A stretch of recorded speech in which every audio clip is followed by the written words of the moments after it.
In the name of God, the compassionate, the merciful, I am very happy to be here, even if it is via internet, but really feeling being with you and united with you. And maybe this is a way to enlarge our unity. When we are in the right direction and right tune, we can be connected from everywhere. At the beginning, I feel very much obligated to remember all the people who have worked hard over thousands of years. All the prophets, all the believers, all the saints, all men and women of God who worked hard to be listening to God and make it easier for others to listen to God. We have not been in this position today had it not been that they really worked hard and tried to live by the will of God. And in particular, I would like to remember in our century, our great leaders who showed us the path of unity, unity among people of the same faith, unity among people of different faith, and unity among all human beings in different levels, different degrees. But there is no person of goodwill that you cannot united with. And in most particular way, I want to remember Chiara, because she was a voice for unity in this century, one of the exceptionally clear, consistent, and productive and constructive voice of God in this century for unity was Chiara. Maybe there are people that 10%, 20% of their work has been about unity, or maybe towards end of their life they talked more about unity, or maybe they just talked but they were not able to construct something. But one of the voices of God for unity in this century, when I say this century, I mean the last 100 years, so partly 20th century, partly we are benefiting still in 21st century from that charisma. So in the last 100 years, one of the most clear, consistent, constructive voice of unity has been Chiara. And what magnified this voice for us has been the companions of Chiara and all Focolarino and Focolarina who gave their life to this charisma. Those who have passed away, those who are buried in different Mariapolis centers or different cemeteries throughout the world, they are very close to us today. Their souls are there. And those who are living, they are living Focolare everywhere in the world. So we feel very grateful to all of you, and to Chiara in particular.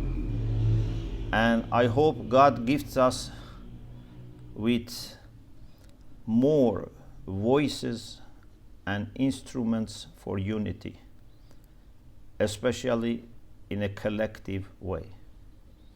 So this is what I felt in my heart that I should start with words of gratitude to all the people who have worked hard throughout the history of mankind, in particular in this century, for unity. May God bless all who dedicated their life to unity and keep doing so. My talk today is about understanding will of God for unity.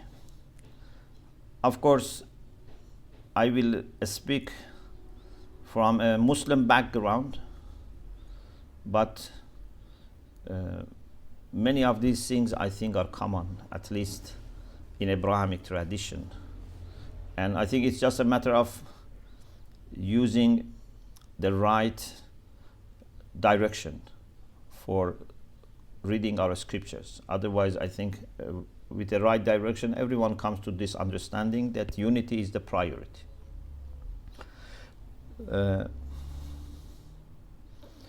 I have some PowerPoints to share.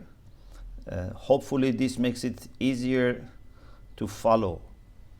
If there is any problem in, I don't know, my voice, and being able to focus, so hopefully this will help.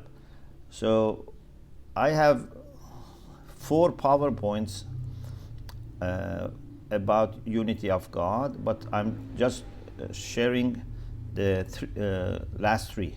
So I start with the second one, and I hope I can share on the screen with you so that you can also see. Can you enable me to share, please? It said you are not allowed to share, so if you could allow me to share.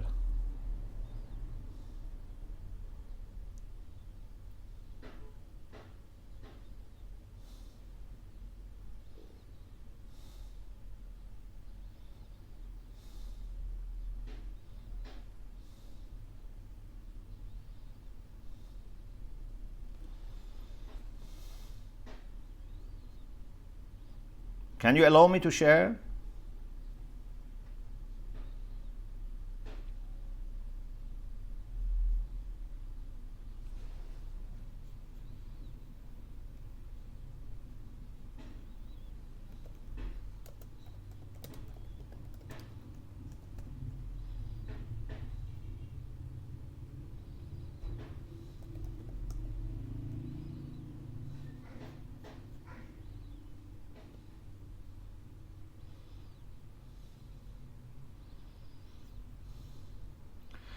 Could you send me a message on the chat box so that I know you are able to follow me?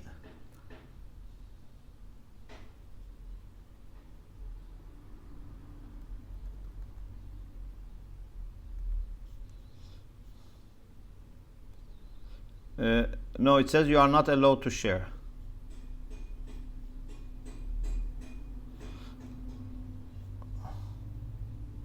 Okay, it's fine. As long as you can hear me and watch me, that's fine. If it's not possible.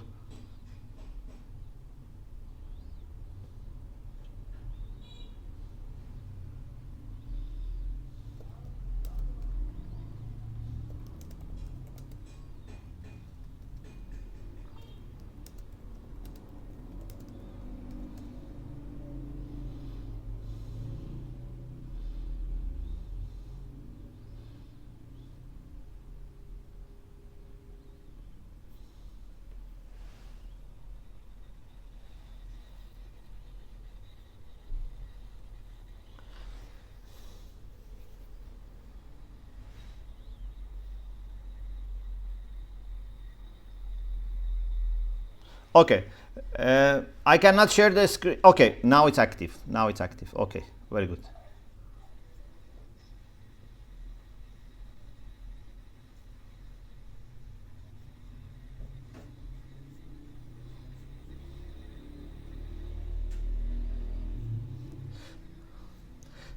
So we quickly review the plan of God for humanity based on some reflections I had for Wings of Unity.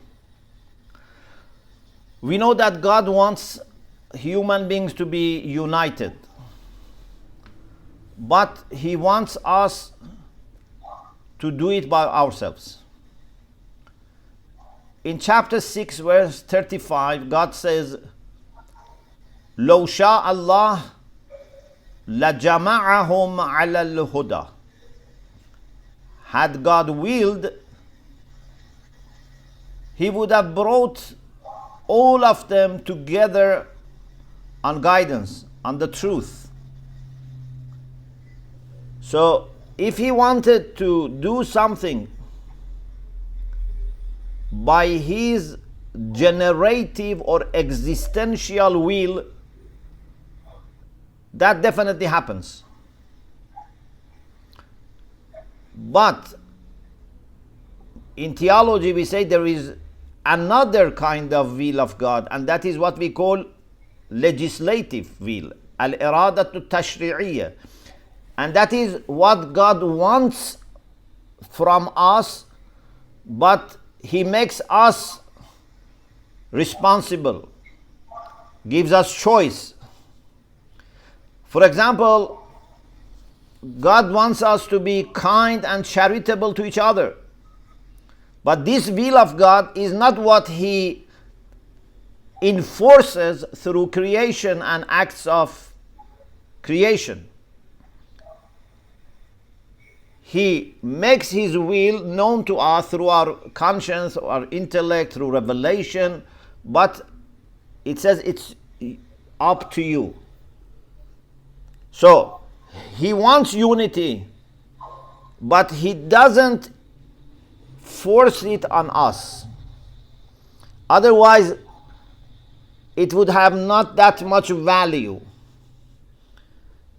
Unity which is forced would not transform people from within. We don't want people who hate each other, for example, but are forced to be showing some kind of uniformity or some kind of, respect to each other. Just they don't attack each other, they don't shout at each other, they don't swear at each other, but in their hearts they are not united. That's not very precious. What is very precious is that people who can be also divided, people who can develop from hatred, dislike, suspicion, all kinds of reasons for separation, they themselves choose the path of unity and rise above differences and do not let differences to create tensions and conflicts. People who see differences, but they use these differences to be more encouraged to work for unity. So the plan of God is human beings should be united, but by their own choice. All the support is there for those who work for unity, but there is no immediate, miraculous shortcut. They say, oh God, I want to work for unity, you have to make it successful. If God wanted to do this, He would have done it without us. Why He had to wait?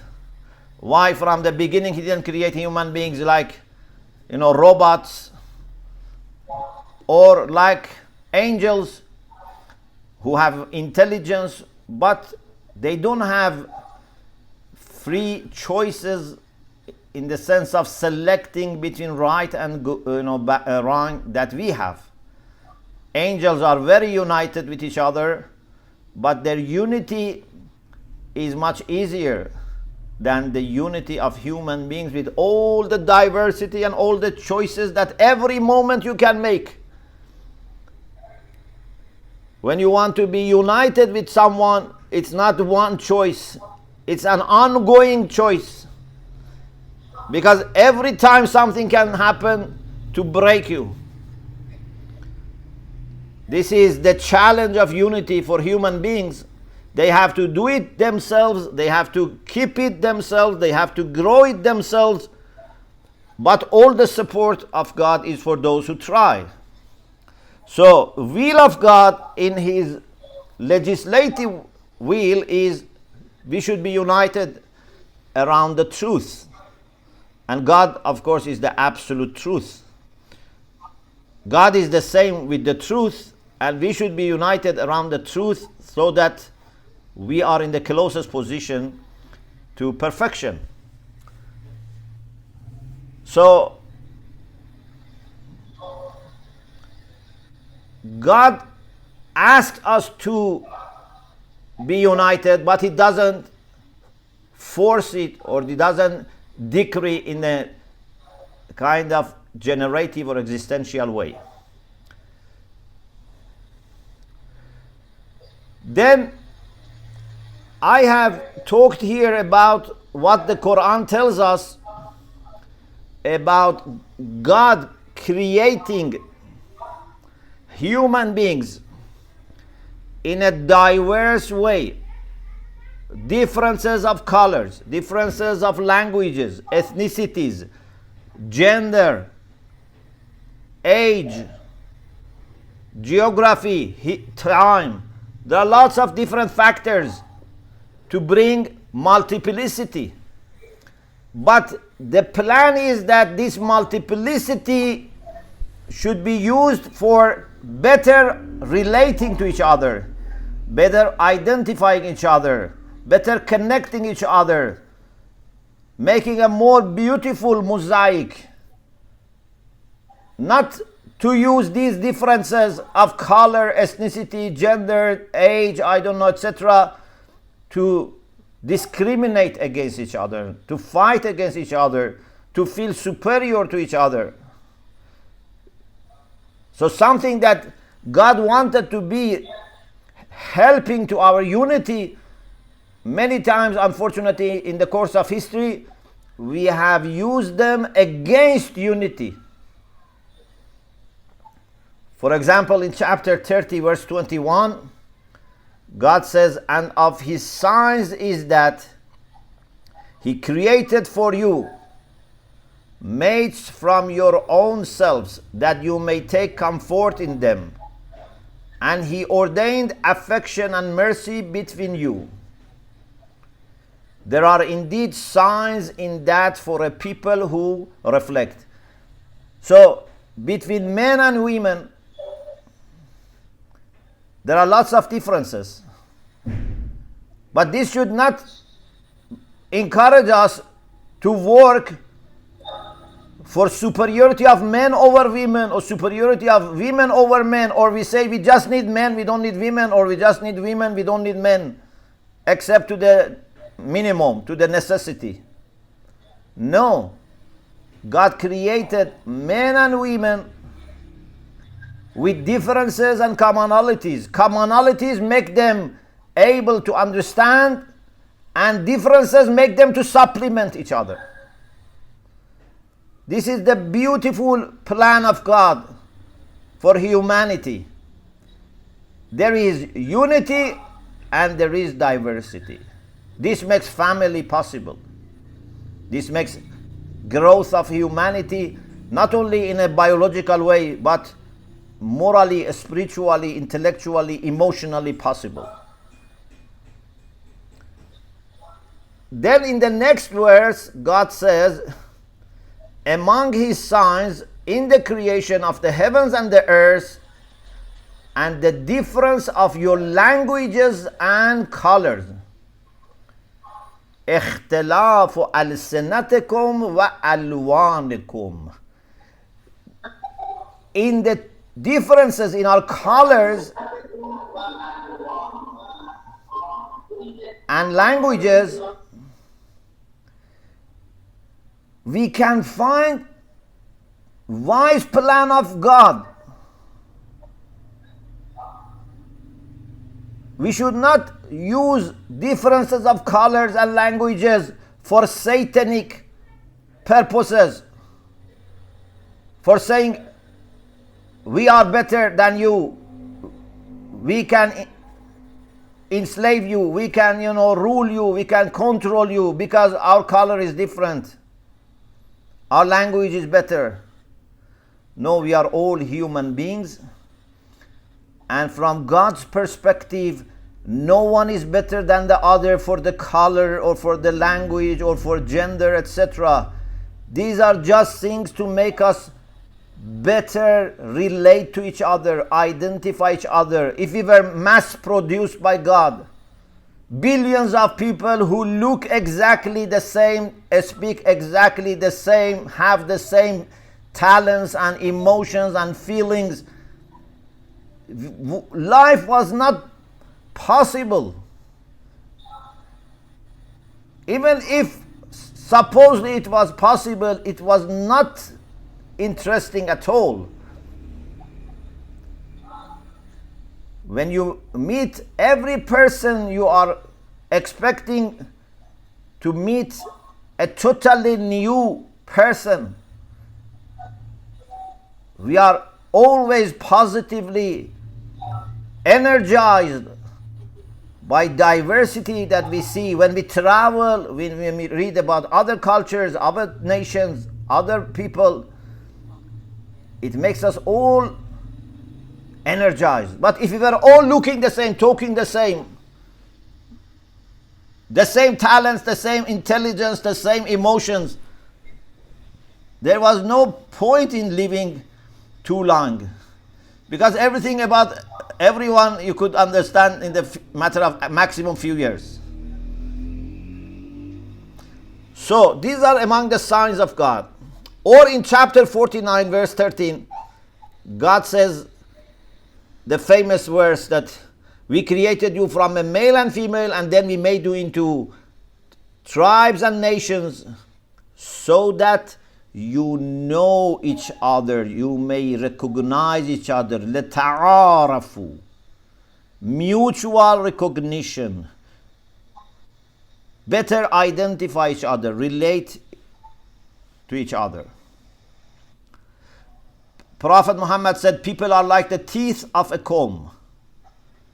Or also he said, O people, your Lord is one, your Father is one, you all go back to Adam, and Adam was from soil. The most honorable of you are those who are the most pious. Not those who have this color or that color, this ethnicity or that ethnicity, this gender or that gender. No, there is no privilege for anything which is not possible to achieve by your own efforts. I cannot change my color, I cannot change my ethnicity, I cannot change where I was born. So these are not making me better or worse. But I can try to be more kind, more charitable, more wise, more pious. These are the things that give value, because these are in my hands. There is no privilege for Arabs over non-Arabs. And then the Quran also says that how prophets came and brought unity, but unfortunately the people who were united by the prophets later themselves were divided over the legacy of the prophets. They had different interpretations, and sometimes or many times they took to extreme to excommunicate each other, to kill each other, to fight each other. So the message brought unity, but because there is a tendency in impure souls for fighting, they fight then over the uniting message of God. I have a concept that in some lectures I have mentioned, that from Quran my understanding is that God has only sent one book. There are different editions of the same book. One author, God, for the same humanity, has written one book. All divine books are different editions of the same book. God does not rewrite. God may add to the details, to the depth, but it's not that God has different books. God is absolutely one. Therefore, the core message of God is also absolutely the one. لَقَدْ بَعَثْنَا فِي كُلِّ أُمَّةٍ رَسُولًا أَنِ اعْبُدُوا اللَّهَ وَاجْتَنِبُوا الطَّاغُوتَ. God says we have sent to all nations messengers telling people to serve God and to avoid the devil. So, the book was sent to solve disagreement, but then, unfortunately, people started to conflict over that which was supposed to unite them, which is the book itself. Then I have a discussion about what should we do with people that they are different from us. So I put them into three categories. Those who do not believe in God or religion, but it's not just they don't believe. They show enmity towards believers. They want to block the truth. When the Quran talks about kuffar, normally refers to these people. Unfortunately, many times people think any kafir is just someone who doesn't believe in Islam or doesn't believe in God. But most of the time in the Quran, when God talks about those who don't believe, means those who not only don't believe, they don't want to believe. They intentionally reject the truth. They don't accept it for themselves and they want to block it for others. What should we do with these people? According to Quran, even with these people, we should observe justice. They are enemies of God, enemies of faith, not enemies of me as a person or enemies of my tribe. No, enemies of God. But still we have to observe justice with them. لا يجرمنكم شنآن قوم على ألا تعدلوا. Number two, even with these people, if they do bad to you, don't say, okay, because they did something bad to me, now I have the right to retaliate, quickly retaliate. No. Even if you want to be retaliating the same level without doing any extra, so that becomes unjust. This is not the first instruction of the Quran. Yes, we may reach the point that we have to retaliate, but this is not the first step. The first step is try something different. Try to maintain the situation. ادفع بالتي هي أحسن السيئة. Even the people who do bad to you, do good to them. Maybe someone says this is for friends, this is for believers. No, this is even for enemies. Because then later says فَإِذَا الَّذِي بَيْنَكَ وَبَيْنَهُ عَدَاوَةٌ كَأَنَّهُ وَلِيٌّ حَمِيمٌ. So who was enemy of the Prophet? Or who were the enemies of the Prophet? Enemies of God. But even with the enemies of God, not only the Prophet had to observe justice, he had to try to show good response, forgiving, kind response. Maybe they become good friends. Many of the people who were fighting against the Prophet in the early years, they became Muslims themselves. Maybe more than 90% of the people of Arab Peninsula who were against Islam, they later became Muslims. Why? Because the Prophet had this good habit of reflecting love of God. He was rahmatul lil alameen. He was mercy for mankind. Then we have another category. Those who disbelieve in God, but they are not enemies. They differ. Here we should have conversation with them. And we should not make any condition or preconditioning. I cannot say, even if I, for example, am with the Prophet, I cannot say, we are with the Prophet who is man of God, who is receiving revelation. We are on the side of the truth. You are misguided. Let us have conversation.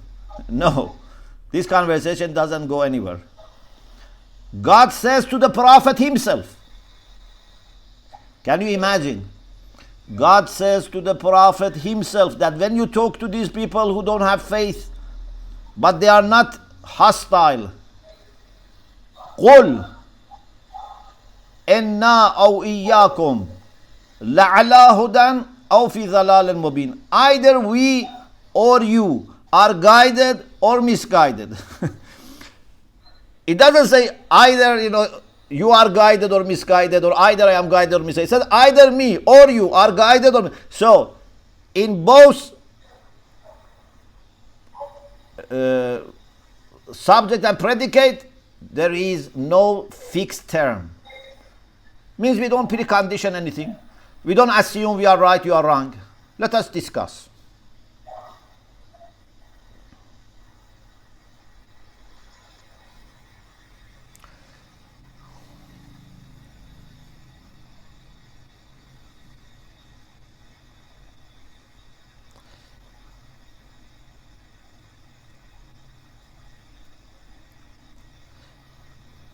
Then we have people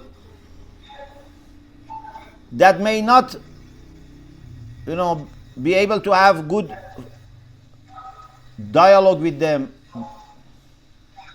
Then God says, okay, at the end tell them, Lakum dinukum waliyadin. You follow your path, I follow my path. There is no need to fight. Then we have another category. Those who believe in God, those who try to live by the will of God, but they are not doing it in the way that we do,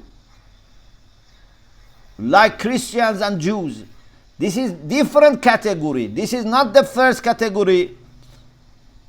This is not the second category. This is the third. Even in the first, we said we should act by justice and try to retaliate with goodness as much as possible. With the second, we said we should have conversation. If it doesn't lead to any success, we can say, okay, you go your way, I go my way. But with the people of the book, it's more than that. It's working for unity.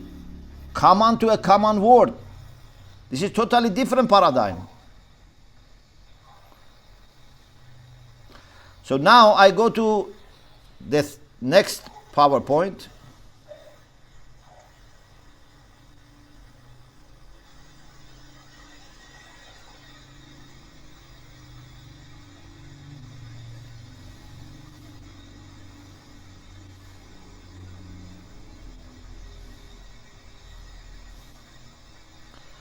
I try to share the next one.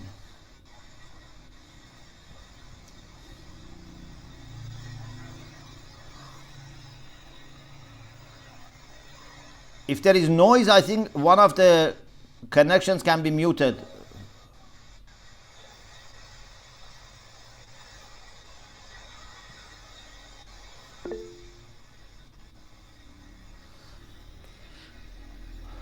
So, God's plan for humanity. Here, our focus is on the Abrahamic tradition. One of the verses of the Quran, which actually in Tangaza, one of the participants asked about, is chapter 3, verse 19. Inna ad-din 'inda Allah al-Islam. Truly, the religion in the sight of God is Islam. But here I didn't put it with capital I. Because there are two ways to understand this verse. One is to say Islam with capital I, meaning Islam, which began about 14 centuries ago, actually 1445 years ago.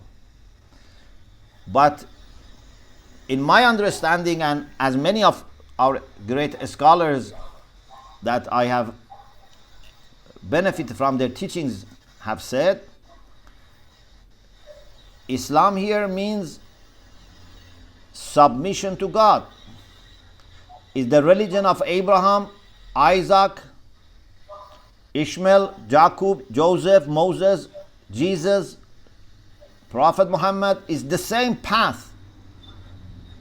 They were also calling themselves people of submission to God. In different languages, different terminology, but they had one religion. To surrender to the will of God, to live by the will of God, whatever you want to call it. Either you want to go by your own choices based on your self-interest, or you want to go by will of God which brings the best to you and other people. There is no other way. There is no other religion. We have only one religion. Religion of God.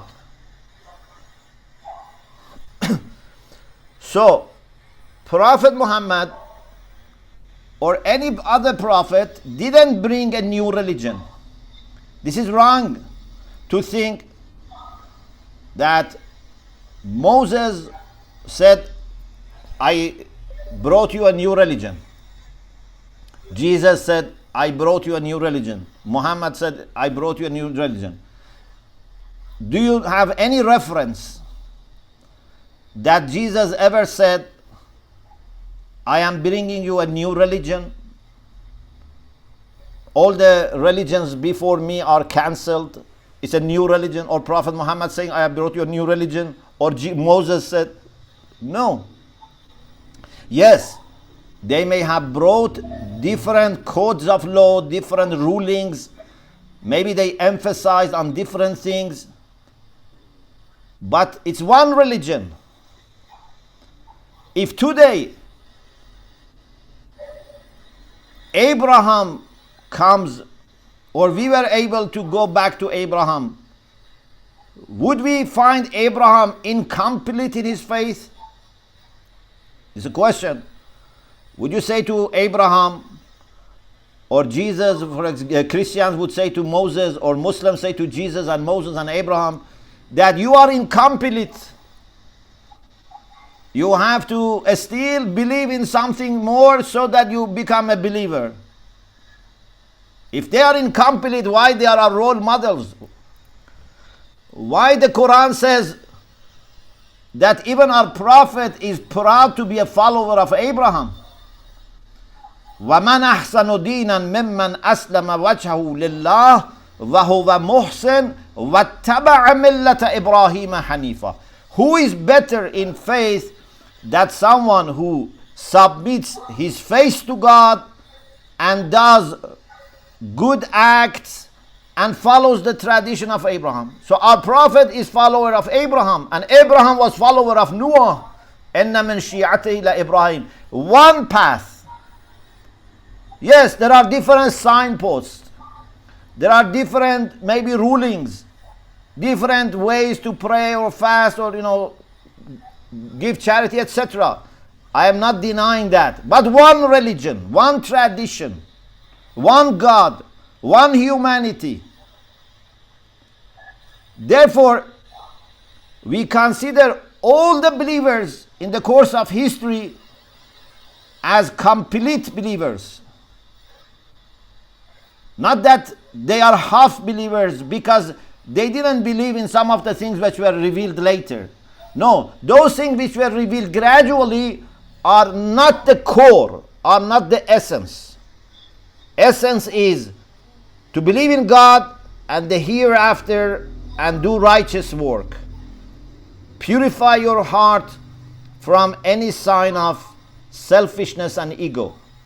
This is the core message of all the prophets. This can bring all the positive things to the life of yourself, your family, community, and humanity. Then I have a discussion about the Prophet Abraham, the religion of Abraham, about differences, the core of religion. Just I say something here and then I go to the next step because I want to finish soon. So, the main thing is submission to God, surrender to the will of God. The next question is how. Unfortunately, we make big mistake. Often this mistake happens. We think the most important thing is acts of worship or rituals, rites, and then when it comes to really being submissive to God, maybe over tens of years we don't achieve it. Maybe I am praying and fasting and going to Mecca and giving alms for tens of years, but still I am not submissive to God. God wants me to do something, I want to do something else. Maybe a Christian, the same, for tens of years has been going always to church, trying to, do all the sacraments, but has not achieved that submission to God.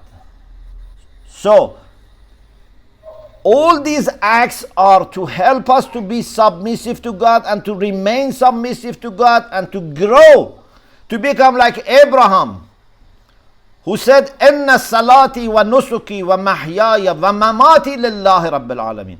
My prayer, my rights, my life, my death are for God. Okay. Then, if submission to God is the main thing, why we do things in a different way? Why we evaluate and measure relations in a different way? If someone is submissive to God and he is from another tradition, so he must be closer to me. If I say the main thing is prayer and going to mosque or church, this is the most fundamental thing, okay, then we are very different, because you go to church, I go to mosque. You pray in that way, I pray in this way. But we said these are not making us necessarily closer to God, because maybe after 30, 40 years, still I am selfish. Still I am not kind to my family, to my friend, I am not fair, I am not reflecting the light of God. The main thing is, do you want to live by the will of God or not? Therefore, if there is a person from another tradition who wants to live by the will of God, he is very close to me. If I also want to live by the will of God, then of course each person has to do his or her best to find the best way to submit to God. How to pray, how to fast, how to do marriage, divorce, sacraments. All these things are very important, but not as important as our relation with God, which is only in the heart. It cannot be seen by actions. Even hypocrites can have very good actions, maybe more beautiful than many believers. So when I see there is a Christian who is submissive to God, I should not say, no, he is different because he doesn't go to the mosque. He doesn't pray like me. He doesn't go to Mecca. Okay, I didn't say he must be 100% like you, but I say the main thing is submission to God, and he is showing the same. Maybe he is actually better than many Muslims. Christians also should think the same. People of different denominations also should think the same way.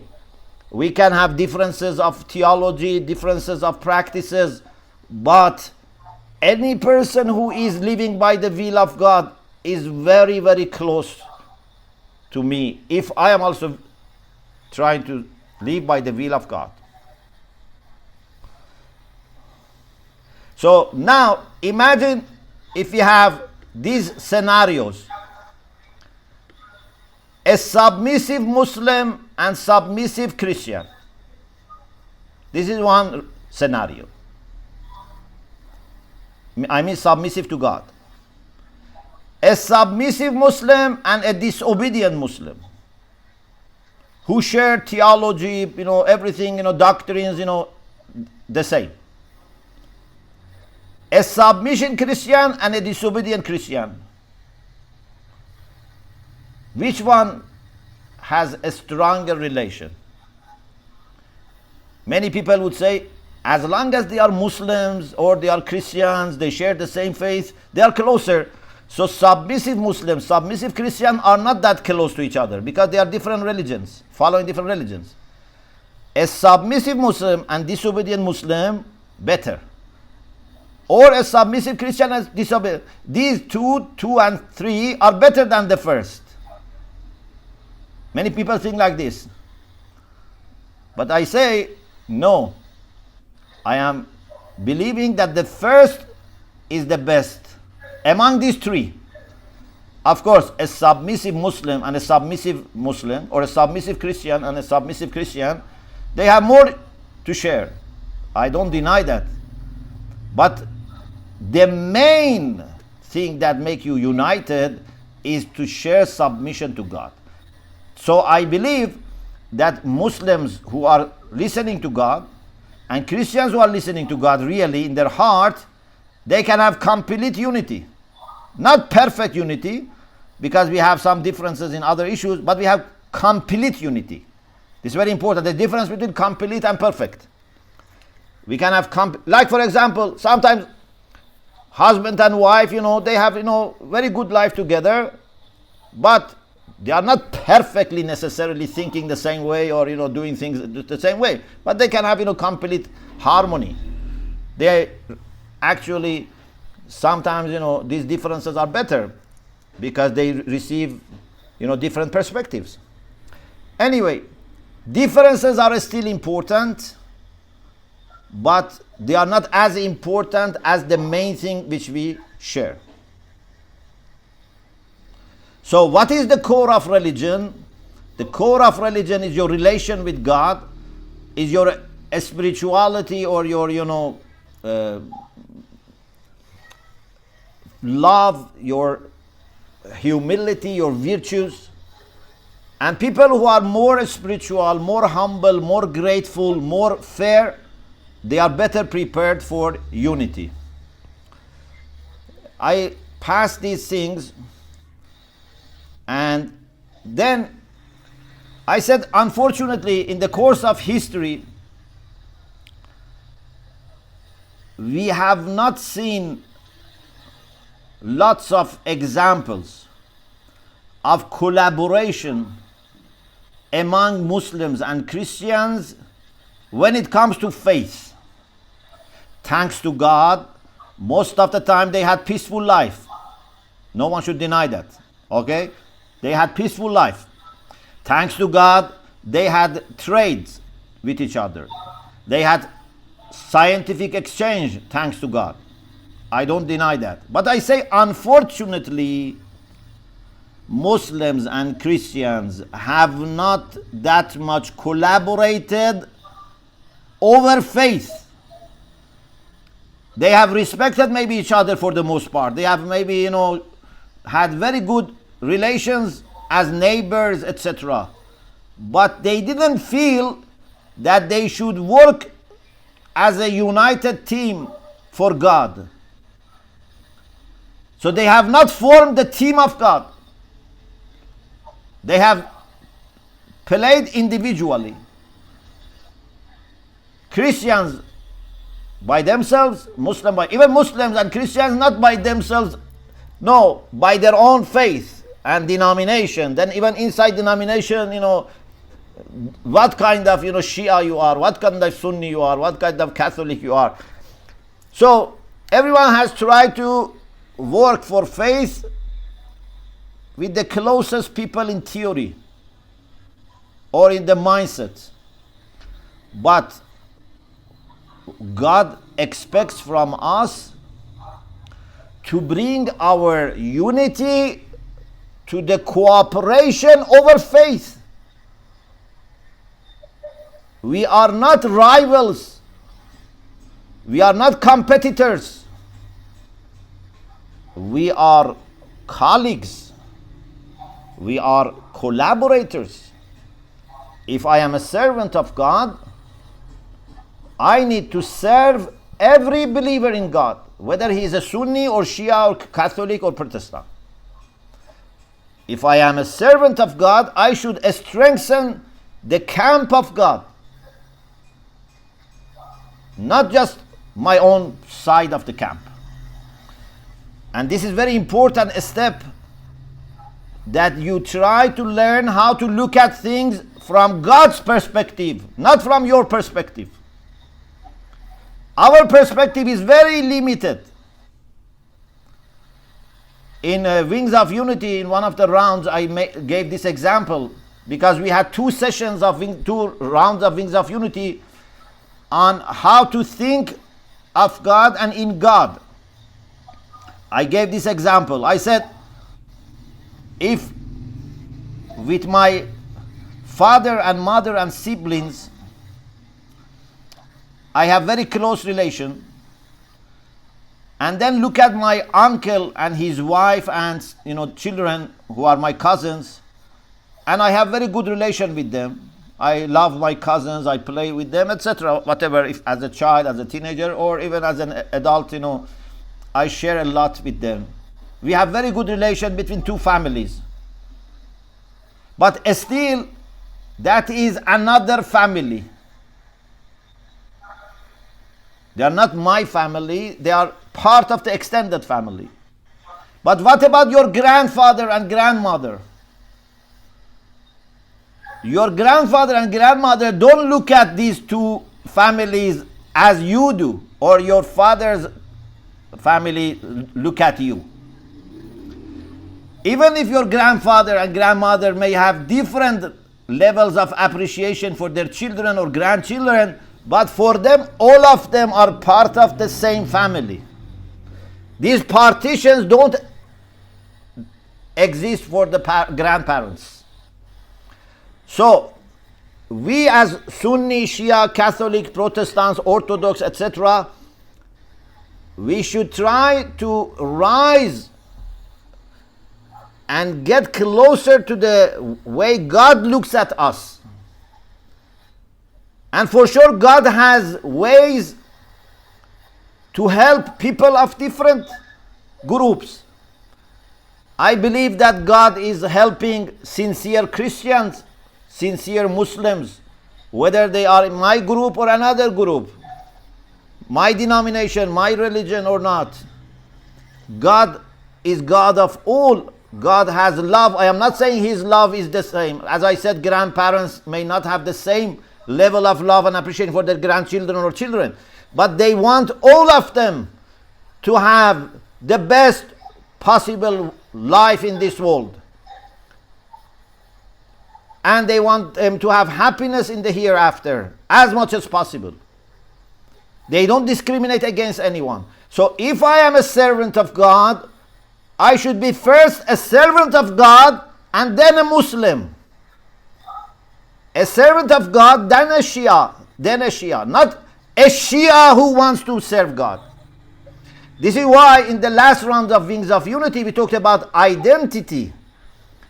And I said our identity has to be shaped first by being servant of God, not by being person who is born to this family or to this mosque or the church.